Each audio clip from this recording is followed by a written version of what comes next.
आपने दुनिया में एक से एक अमीर लोग देखे होंगे और उनकी रईसी के किस्से भी सुने होंगे। लेकिन क्या आपने किसी ऐसे अमीर की कहानी सुनी है जिसके पास दुनिया का सबसे ज्यादा धन हो, लेकिन वो कंजूसी में भी नंबर वन हो? दरअसल आज हम आपको एक ऐसे शासक के बारे में बताने जा रहे हैं जिसने आजाद भारत में अपनी कंजूसी की आदतों से सबको हैरान करके रख दिया था।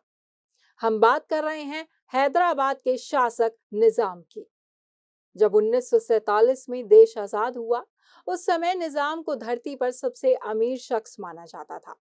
उस समय इस पूरी धरती पर उस शासक के बराबर पैसा, सोना, चांदी, हीरे, जवाहरात किसी और शासक के पास नहीं थे।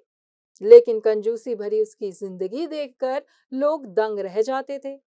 मीडिया रिपोर्ट्स के अनुसार आज भी निजाम फैमिली के करोड़ों अरबों रुपए विदेशी बैंकों में जमा हैं, जिसके लिए उसके वंशज अदालतों में लड़ाइयां लड़ रहे हैं।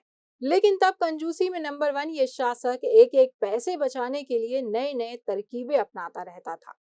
चलिए उनके कुछ हैरान कर देने वाले किस्सों पर गौर करते हैं। आपको जानकर हैरानी होगी कि वे मेहमानों की छोड़ी सिगरेट भी नहीं छोड़ते थे। दरअसल शहूर लेखक डोमिनिक लैपियरे और लारी कॉलिंस ने अपनी किताब में निजाम की कंजूसी के किस्सों के बारे में लिखा है कि निजाम ऐसे संस्थानों के मालिक थे जहां सोने के बर्तनों में खाना परोसा जाता था, लेकिन वे खुद साधारण दरी पर बैठकर मामूली प्लेटों में भोजन करते थे।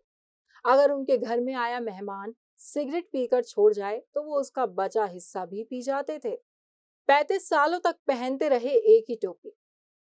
वे अक्सर मामूली कुर्ता पजामा पहनते थे, जिस पर इस्त्री भी नहीं कराते थे। पैरों में साधारण चप्पल और फटे हुए जूते पहना करते थे। आपको जानकर हैरानी होगी कि उन्होंने 35 सालों तक एक ही तुर्की टोपी पहनी थी। उसकी हालत ऐसी थी कि उसमें फफूंद लग गई थी और उसकी सिलाई उखड़ चुकी थी। कहा जाता है कि निजाम के शयन कक्ष में पुराना पलंग, टूटी टेबल और कुर्सियां, राख से लदी एक एशट्रे, कचरे से सनी रद्दी की टोकरियां, कोने कोने में मकड़ी के जाले लगे रहते थे। वैसे आपको जानकर यह भी हैरानी होगी कि वे महंगी गाड़ियों के शौकीन भी थे। निजाम को रोल्स रॉयस समेत महंगी गाड़ियों का खूब शौक था। कहा जाता है कि जब Rolls Royce motor course limited ने मीर उस्मान को अपनी कार बेचने से इनकार कर दिया, तो हैदराबाद के शासक ने कुछ पुरानी रोल्स रॉयस कारों को खरीद लिया और वे उसे कचरा फेंकने के लिए इस्तेमाल करने लगे थे। कहा यह भी जाता है कि जब साल 1965 में भारत और चीन का युद्ध हुआ, तो निजाम ने भारत को मदद के रूप में 5000 किलो सोना भेजा था। ये सोना लोहे के बक्सों में भेजा गया था, लेकिन निजाम इतने कंजूस थे कि उन्होंने सोना दिल्ली भेजते वक्त कहा था कि हम सिर्फ सोना दान दे रहे हैं, इसलिए इन लोहे के बक्सों को वापस हैदराबाद भिजवा दिया जाए। लेकिन क्या आपको मालूम है आज भी निजाम फैमिली है अरबों की मालिक? 1947 में भारत की आजादी के बाद निजाम ने भारत में विलय से इनकार कर दिया था, लेकिन उनकी नजदीकियां पाकिस्तान से बढ़ गई थी। सितंबर 1948 में भारतीय सेना ने हैदराबाद में घुसकर ऑपरेशन पोलो चलाया और इसके बाद निजाम के हैदराबाद राज्य का भारत में एकीकरण हो गया। इसी तरह उस्मान अली खान के शासक का अंत हो गया। लेकिन क्या आपको मालूम है उस वक्त निजाम फैमिली के पास कितनी संपत्ति थी? साल 1911 में उस्मान अली खान हैदराबाद के निजाम बने थे। देश जब आजाद हुआ और हैदराबाद को भारत में मिला लिया गया, तब तक उस्मान अली खान का ही शासन रहा। निजाम के पास कुल नेटवर्थ 17.47 लाख करोड़ यानी 230 बिलियन डॉलर की आंकी गई थी।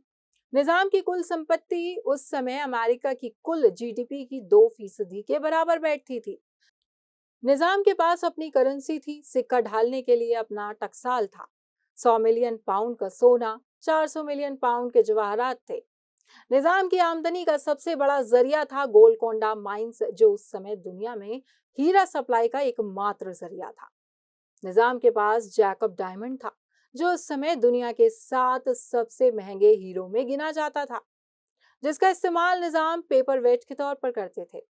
आपको जानकर हैरानी होगी कि इसकी कीमत 50 मिलियन पाउंड के बराबर हुआ करती थी। आपको ये स्टोरी कैसी लगी हमें कमेंट करके जरूर बताइएगा और देखते रहिए खबर उत्तराखंड।